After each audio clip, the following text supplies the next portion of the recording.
कभी सोचा है कि वो कौन सी ऐसी चीज है जो हमारे दिमाग को सोचने की, हमारे शरीर को चलने की और यहाँ तक कि हमारे दिल को धड़कने की ताकत देती है? कमाल की बात यह है कि इसका जवाब कहीं और नहीं बल्कि हमारी खाने की प्लेट में ही छिपा है। आज हम इसी ताकत के स्रोत यानी कार्बोहाइड्रेट्स की पूरी कहानी को समझने वाले हैं। देखिए, ये सिर्फ खाना नहीं है, ये वो ईंधन है जो हमें, हमारी पूरी मशीनरी को चलाता है। तो चलिए इस दिलचस्प सफर की शुरुआत करते हैं। तो सबसे पहले ये समझते हैं कि आखिर ये कार्बोहाइड्रेट्स हैं क्या चीज़। नाम सुनने में थोड़ा टेक्निकल, थोड़ा मुश्किल लग सकता है, पर यकीन मानिए इसकी कहानी बहुत ही सीधी और सिंपल है। देखिए, इसका राज ना इसके नाम में ही छिपा है। कार्बो मतलब कार्बन और हाइड्रेट मतलब पानी, है ना, जिसमें हाइड्रोजन और ऑक्सीजन होते हैं। बस साइंस की भाषा में इन्हें सैकराइड्स भी कहते हैं, जिसका सीधा सा मतलब होता है शुगर या शक्कर। अच्छा, अब एक बात समझनी होगी कि सारे कार्ब्स एक जैसे नहीं होते। इनको समझने का सबसे आसान तरीका है कि इन्हें इनके साइज के हिसाब से 3 ग्रुप्स में बांटकर देखें। एक सिंगल यूनिट, एक डबल यूनिट और फिर बहुत सारी यूनिट से बनी एक लंबी चेन।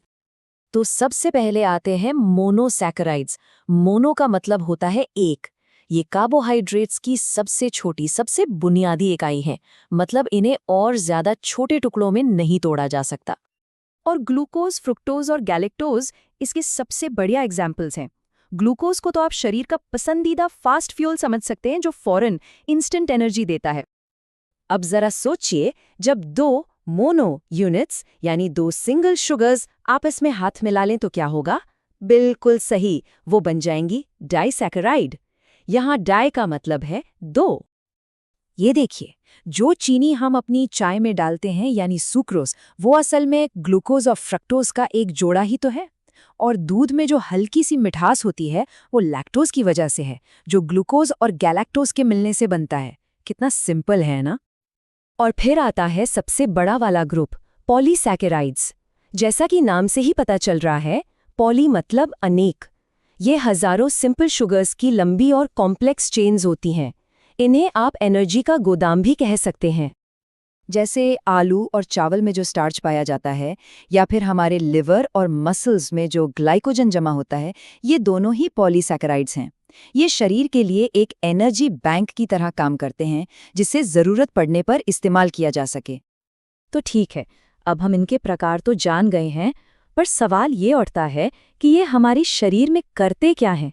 और इसका जवाब है, सिर्फ एनर्जी देने से कहीं कहीं ज्यादा। इस एक लाइन में ना पूरी बात छिपी हुई है। कार्ब्स वो ईंधन है जो न सिर्फ हमारी कार यानी हमारे शरीर को चलाते हैं, बल्कि पूरे बॉडी सिस्टम को ठीक से फंक्शन करने में भी मदद करते हैं। दरअसल इनके 4 सुपर पावर्स हैं।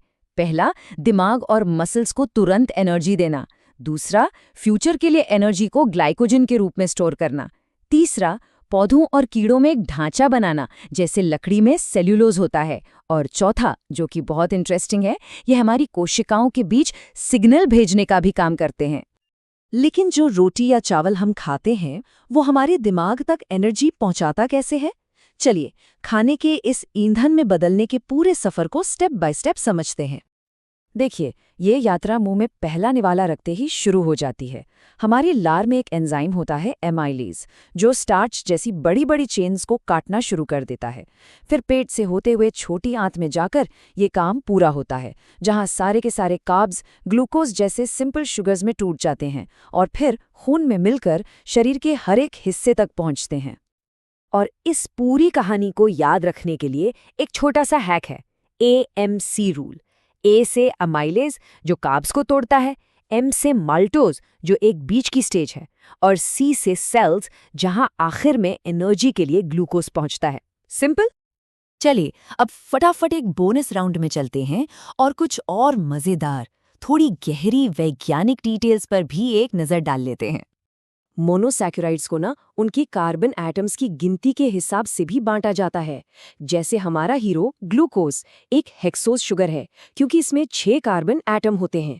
कमाल की बात तो ये है कि हमारे DNA और RNA में भी पेंटोज यानी 5 कार्बन वाली शुगर होती है। एक और बड़ा मजेदार फर्क है रिड्यूसिंग और नॉन रिड्यूसिंग शुगर्स के बीच का। ज्यादातर शुगर्स जैसे ग्लूकोज और लैक्टोज काफी रिएक्टिव होती हैं और केमिकल रिएक्शन में इलेक्ट्रॉन दे सकती हैं। इसी वजह से उन्हें रिड्यूसिंग शुगर्स कहा जाता है। लेकिन एक है जो इस ग्रुप में फिट नहीं होता, और वो है हमारी आम चीनी सुक्रोज। ये एक नॉन रिड्यूसिंग शुगर है। अब इसको याद कैसे रखें?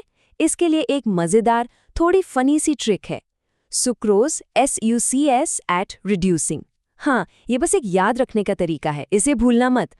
तो अगर इस पूरी बातचीत का निचोड़ एक लाइन में निकालना हो तो वो ये है, कार्बोहाइड्रेट्स, चाहे वो फल की सिंपल शुगर हो या आलू का कॉम्प्लेक्स स्टार्च, ये 3 जादुई काम करते हैं: एनर्जी देना, एनर्जी को स्टोर करना और ढांचा तैयार करना। और आखिर में एक सवाल, अगर कार्बोहाइड्रेट्स ही हमारे शरीर और इस दुनिया की इतनी चीज़ों को बनाते और चलाते हैं, तो फिर ज़रा सोचिए, जब शरीर में इस ज़रूरी ईंधन का बैलेंस, इसका संतुलन बिगड़ जाता है, तो क्या क्या हो सकता है? इस पर सोचिएगा ज़रूर।